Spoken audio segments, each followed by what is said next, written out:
جب کامیار کو ہوش آتا ہے تو اسے احساس ہوتا ہے کہ اس کی اور عائرہ کی شادی سے ایک شخص خوش نہیں تھا۔ اس کے ذہن میں فوراً خاور کا نام آتا ہے۔ صحت یاب ہوتے ہی وہ اسے ڈھونڈنا شروع کر دیتا ہے، اشتیاق سے پوچھتا ہے، مگر کسی کو اس کے بارے میں کچھ معلوم نہیں ہوتا۔ ایک دن اچانک کامیار کمپنی کی میٹنگ کے لیے ایک ریسٹورانٹ جاتا ہے۔ وہ ابھی اپنی میز پر بیٹھنے ہی والا ہوتا ہے کہ سامنے والی میز پر اس کی نظر پڑتی ہے۔ وہاں سے خاور اور فریہ ایک ساتھ نظر آتے ہیں۔ کامیار چونک جاتا ہے، وہ چپکے سے ان کی میز کے پیچھے والی نشست پر بیٹھ جاتا ہے اور ان کی باتیں سننے لگتا ہے۔ فریہ ہنستے ہوئے خاور سے کہہ رہی ہوتی ہے، خاور مان گئے تمہاری ایکٹنگ کو، تم نے کامیار کا ایکسیڈنٹ کروایا اور الزام بھی اس پر لگوا دیا۔ اب عائرہ کو لگتا ہے کہ کامیار ہی غلط ہے، وہ اب تم سے نفرت کرتی ہے اور بہت جلد تم سے شادی کے لیے ہاں بھی کر دے گی۔ یہ سنتے ہی کامیار کے پیروں تلے زمین نکل جاتی ہے۔ اسے یقین نہیں آتا کہ اس کی اپنی کزن فریہ اس کے ساتھ ایسا کر سکتی ہے۔ کامیار فوراً اپنا موبائل نکالتا ہے اور ان کی ساری باتیں ریکارڈ کر لیتا ہے۔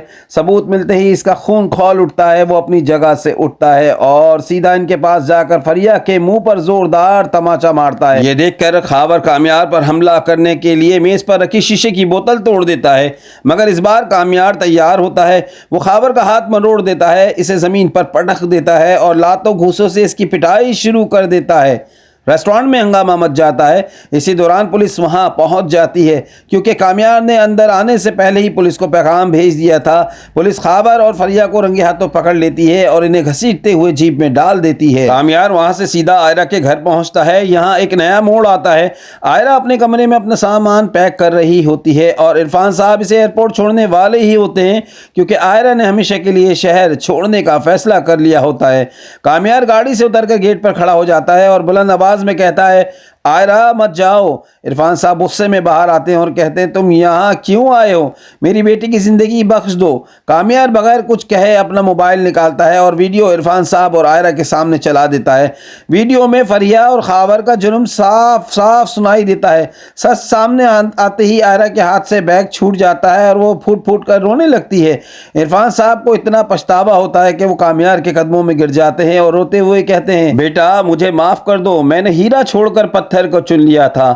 کامیار انہیں اٹھا کر گلے لگا لیتا ہے۔ عرفان صاحب فیصلہ کرتے ہیں کہ اب ایک لمحے کے بغیر تاخیر کے وہ اسی وقت مولوی صاحب کو فون کرتے ہیں۔ رات ہی کو گھر کو روشنیوں سے سجا دیا جاتا ہے۔ کامیار دولہا بن کر عائرہ کے سامنے بیٹھتا ہے۔ مولوی صاحب پوچھتے ہیں، کامیار اور عائرہ کیا آپ کو یہ نکاح قبول ہے؟ دونوں ایک دوسرے کی آنکھوں میں دیکھتے ہوئے کہتے ہیں، ہمیں یہ نکاح قبول ہے۔ نکاح کے بعد عرفان صاحب اپنے جذباتی ہو جاتے ہیں اور اپنی بیٹی کو کامیار کے ساتھ رخصت کر دیتے ہیں۔ کامیار عائرہ کو لے کر اپنے گھر آتا ہے۔ کامیار کی امی نفیسہ ان کی نظر اتارتی ہے۔ جب دونوں اپنے کمرے میں جاتے ہیں تو کامیار عائرہ کے لیے ایک سرپرائز گفٹ نکالتا ہے۔ عائرہ سوچتی ہے کہ شاید کوئی انگوٹھی ہوگی، مگر کامیار اسے ایک چابی دیتا ہے اور کہتا ہے، عائرہ یہ اس نئے بنگلے کی چابی ہے جو میں نے تمہارے نام پر خریدا ہے۔ آج سے تم اس گھر کی مالکن ہو۔ یہ سن کر عائرہ کی خوشی کی کوئی حد نہیں رہتی اور وہ کامیار کے گلے لگ جاتی ہے۔ اگلے صبح جب دونوں جاگتے ہیں تو دیکھتے ہیں کہ عرفان صاحب خود ان کے لیے حلوہ پوری کا ناشتہ لے کر آئے ہیں۔ پورا خاندان مل کر ناشتہ کرتا ہے اور یوں اس ڈرامے کا ایک خوشگوار اختتام ہوتا ہے۔